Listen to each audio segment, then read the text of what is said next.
Welcome back to the Think and Speak podcast. Today's lesson is all about something every English learner wants: speaking confidently in social situations. Mr. Miller, why do so many learners struggle to communicate naturally outside work or school? That's a great question, Emma. Social conversations are unpredictable. People use idioms, phrasal verbs, casual phrases, and informal grammar, which can confuse learners. Speaking English in cafés, parties, or with friends requires more than textbook knowledge. It requires confidence, cultural awareness, and the right expressions. Exactly. Many learners know grammar but hesitate to start conversations or don't know how to respond naturally. They might say, "Hello, how are you?" but struggle to continue the dialogue. Today, we'll teach practical, modern phrases for greetings, small talk, giving opinions, expressing feelings, and making invitations. We'll focus on conversational English, common idioms, and polite responses that make you sound fluent and natural. Stay with us, practice aloud, and don't forget, like this video, comment below telling us your favorite social phrase in English, and subscribe to improve your fluency every day. Mr. Miller, let's start with the basics. Many learners struggle with small talk, which is essential for social interactions. Could you explain how to start a conversation naturally in English? What phrases or questions are appropriate to greet someone, show interest, or continue a dialogue? Also, could you explain the grammar structures, verb forms, and common idioms used in social small talk? For example, when is it better to use present simple, present continuous, or phrasal verbs in casual conversation? Please give examples from real-life situations such as meeting someone at a cafe, at a party, or while traveling. Absolutely, Emma. Small talk is the foundation of social English.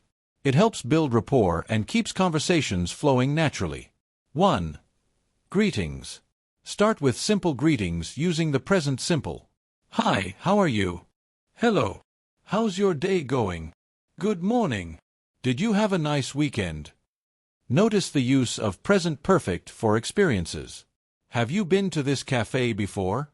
Have you tried the new bakery downtown? 2. Showing interest. Ask open-ended questions to encourage dialogue. Use present continuous to ask about ongoing activities. What are you working on these days? How's your new project going? Use phrasal verbs for casual feel. Catch up on, have you caught up on the latest news? Hang out. Do you usually hang out here on weekends? 3. Continuing conversation. Use follow-up phrases or idioms. That sounds interesting. Tell me more. I see what you mean. By the way. 4. Real-life examples. At a cafe. Hi. Have you been here before? The coffee is really good. At a party. Hey. How do you know Sarah? While traveling. Are you enjoying your trip? Where have you visited so far? Grammar tip. Use present simple for general facts. I live in New York. Use present continuous for temporary actions. I'm visiting London this week. Use phrasal verbs for casual naturalness. Hang out, catch up, drop by. By mastering greetings, questions, and casual idioms, learners can confidently start and maintain social conversations. Mr. Miller, small talk is just the start. How can learners respond politely and appropriately when sharing opinions, giving compliments, or expressing feelings in social settings? Many learners feel unsure about phrasing opinions without sounding rude or overly direct. Could you explain how to use hedging language, modal verbs, and common expressions to sound polite, friendly, and natural? Please include examples using present simple, present continuous, and phrasal verbs in real social situations such as parties, restaurants, or travel. This is an important skill, Emma. Social interactions are about balance, being clear but also polite. 1. Expressing opinions politely. Use hedging language to soften statements. I think this cafe has the best pastries. In my opinion, this movie is really entertaining. It seems that the weather might change later. Modal verbs for polite suggestions. You could try the chocolate cake, it's amazing. Might, You might enjoy visiting the park nearby. You should definitely check out the museum. 2. Giving compliments. Use casual, friendly phrases. That's a great outfit.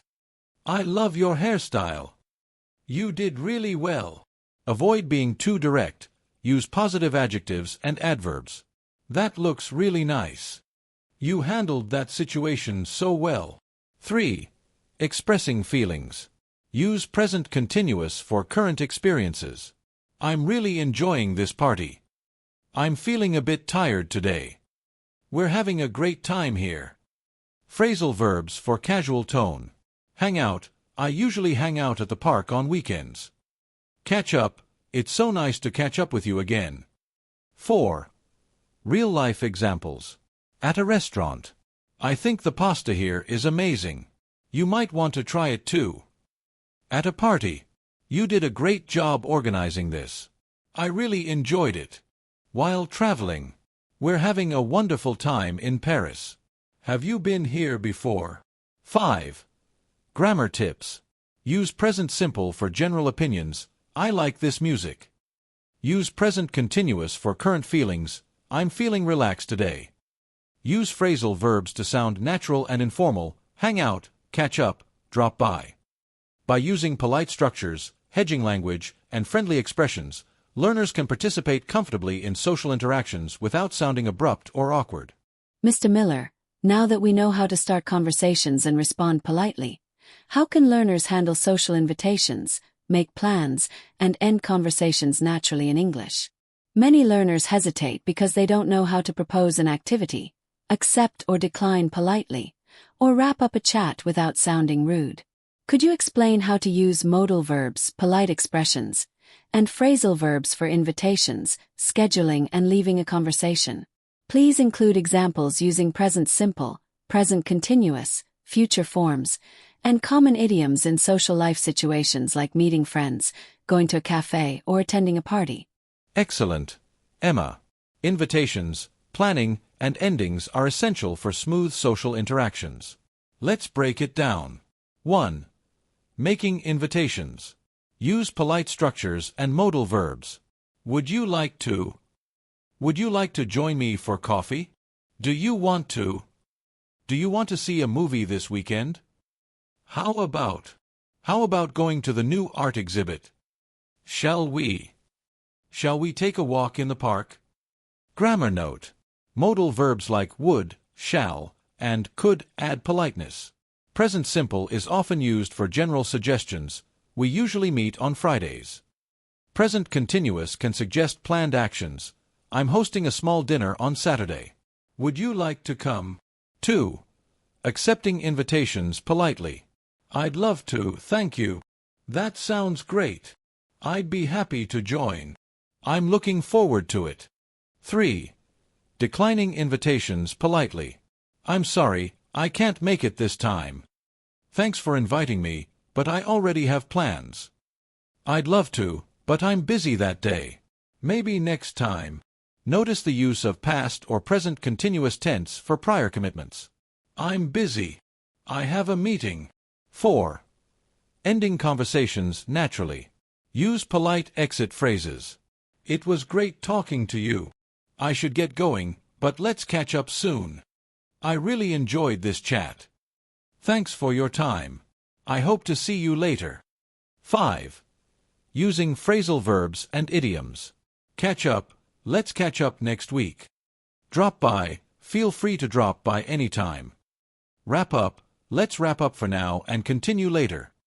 6. Real-life examples. At a cafe. Would you like to try the new pastry here? I'd love to, thank you. As the conversation ends. I really enjoyed talking about our favorite books. Let's catch up again soon. At a party. Shall we join the others outside? Sounds great. Leaving politely. I'm going to grab some food. It was great seeing you. Travel example. Do you want to explore the museum tomorrow? I'd love to. What time should we meet? By combining modal verbs, polite expressions, phrasal verbs, and clear present/future tense structures, learners can invite, accept, decline, and exit social interactions confidently and naturally. This completes a full modern framework for speaking English in social life, starting conversations, expressing opinions, and making plans smoothly.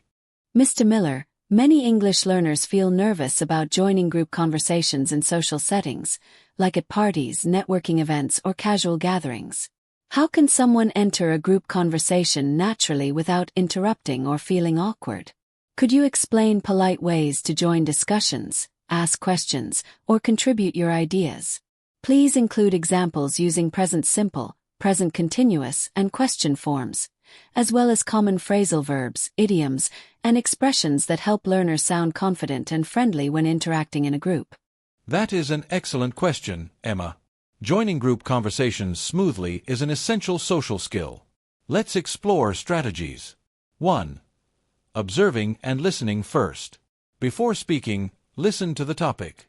You can start with small acknowledgments. That's interesting. I see what you mean. Absolutely, I agree. 2. Politely entering the conversation. Use phrases to introduce yourself or add input without interrupting. May I add something? Could I share my thought? If I may, I'd like to say. Grammar note: modal verbs like may and could signal politeness and show respect. 3. Asking questions to engage. How did you get involved in this project? What do you think about this idea? Have you ever experienced something similar? Use present simple for general questions and present continuous for ongoing situations. What do you usually do on weekends? What are you working on these days? 4. Using phrasal verbs and idioms for natural speech. Jump in. Can I jump in here? Catch up. Let me catch up on what you were saying. Bring up. I'd like to bring up an idea related to this topic. 5. Real-life examples. At a party. Hi everyone.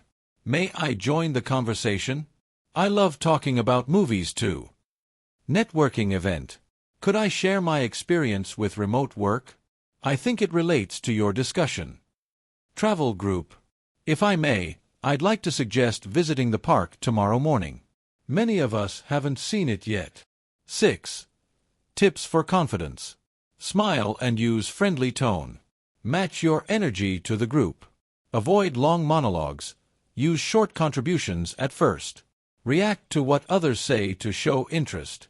By combining polite modal verbs, simple and continuous tenses, and natural idiomatic expressions, learners can join group conversations confidently, sound approachable, and participate actively without feeling awkward. Mr. Miller, sometimes social conversations touch on sensitive topics, like politics, religion, or personal matters. Many learners worry about responding politely or steering the conversation without offending anyone. How can learners handle delicate topics in English? Could you explain phrases, modal verbs, and hedging expressions that help maintain diplomacy and friendliness? Please include examples of present simple, present continuous, and conditional sentences that allow learners to give opinions safely, agree or disagree politely, and redirect conversations when needed. That's a very important area, Emma. Navigating sensitive topics requires careful language. 1. Hedging opinions. Softening statements prevents sounding too direct.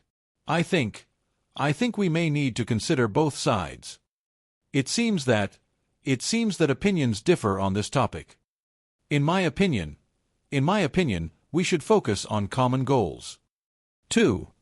Using modal verbs for diplomacy. We could look at it from another perspective. You might feel differently, and that's fine.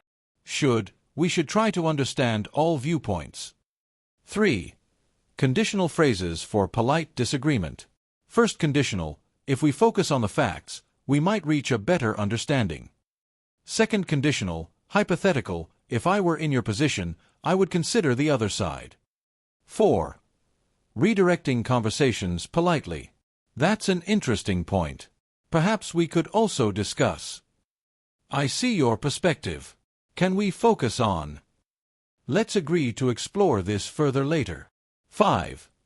Using present simple and continuous. Present simple for facts. Many people prefer remote work. present continuous for ongoing situations. I'm noticing that opinions are quite diverse in this group. 6. Idioms and polite expressions. Let's agree to disagree. With all due respect. I hear what you're saying. 7. Real-life examples. At a dinner conversation. I see your point about politics. Perhaps we can focus on local events instead. Travel group discussion. I hear what you're saying about climate change. Maybe we could discuss our travel experiences first. Networking event. In my opinion, we should focus on professional development. Others might feel differently, and that's okay.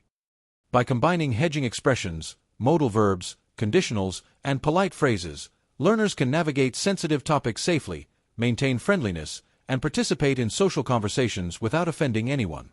This approach helps learners speak English confidently in all social settings, even when topics are delicate. Mr. Miller, another challenge many learners face in social life is keeping conversations interesting and avoiding awkward silences. How can someone continue a dialogue naturally, ask follow-up questions, or introduce new topics without feeling forced? Could you explain common phrases, phrasal verbs, and discourse markers that help learners guide conversations smoothly? Please include examples using present simple, present continuous, and future forms, as well as idiomatic expressions that make social English sound friendly, modern, and fluent. Absolutely, Emma. Maintaining a lively conversation is crucial for social confidence. The key is listening actively and using follow-up questions, transitions, and natural expressions. 1. Follow-up questions. After someone shares information, you can show interest and keep the conversation flowing. Really? How did that happen? Oh, that's interesting. What happened next? I didn't know that. Can you tell me more? Grammar tip. Use present simple for general habits. What do you usually do on weekends? And present continuous for current activities. What are you working on these days? 2. Introducing new topics smoothly. By the way, have you seen the new exhibition at the museum? Speaking of travel, where did you go last summer? That reminds me, I read an interesting article yesterday. 3. Using future forms for suggestions. Shall we check out the cafe next? We could go to the park this afternoon. How about trying that new restaurant? 4. Phrasal verbs and idioms. Catch up. Let's catch up over coffee sometime. Drop by. Feel free to drop by my place anytime. Hang out. Do you usually hang out here on weekends? 5. Real-life examples. At a cafe. By the way, have you tried their new latte? I heard it's amazing. At a party. That reminds me, I wanted to ask if you're going to the music festival next week. Traveling with friends. Shall we explore the city tomorrow morning? I found some interesting places. 6. Tips for natural flow. React to what others say, nod, repeat keywords, or paraphrase. Use short questions to keep dialogue light. Transition gradually to new topics using discourse markers. By combining follow-up questions, phrasal verbs, idioms, and polite suggestions, learners can maintain engaging conversations and avoid awkward silences. It also helps them sound natural, confident, and socially fluent. Mr. Miller, finally, many learners struggle with ending conversations politely in social situations. How can someone leave a chat without sounding rude or abrupt, especially with new acquaintances or in group gatherings? Could you explain common phrases, phrasal verbs, and expressions for saying goodbye, scheduling a next meeting, or wrapping up a conversation naturally? Please include examples using present simple, present continuous, and future forms to show how learners can end conversations politely, maintain relationships, and leave a positive impression. Excellent, Emma. Ending conversations politely is as important as starting them because it leaves a lasting impression. 1. Polite goodbye phrases. It was great talking to you.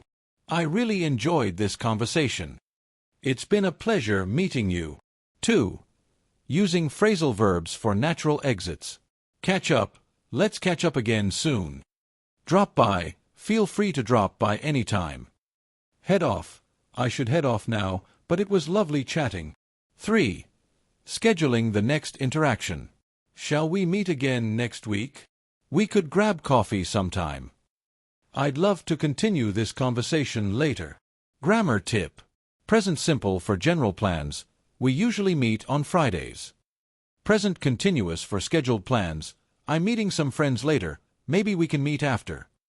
Future simple for offers or intentions. I will send you the details. 4. Wrapping up gracefully. I should get going, but let's talk again soon. Thanks for sharing your thoughts. I learned a lot. I hope we can continue this conversation another time. 5. Real-life examples. At a cafe.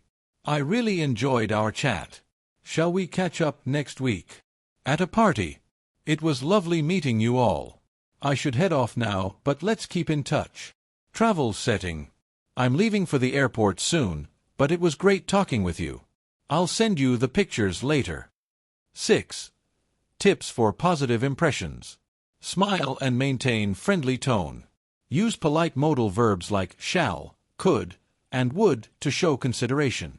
Express appreciation for the conversation. Suggest a follow-up to maintain connection. By mastering polite exit phrases, phrasal verbs, and future and present tense structures, learners can leave social conversations confidently, maintain good relationships, and make a positive impression. This ensures their English in social life is fluent, natural, and socially appropriate.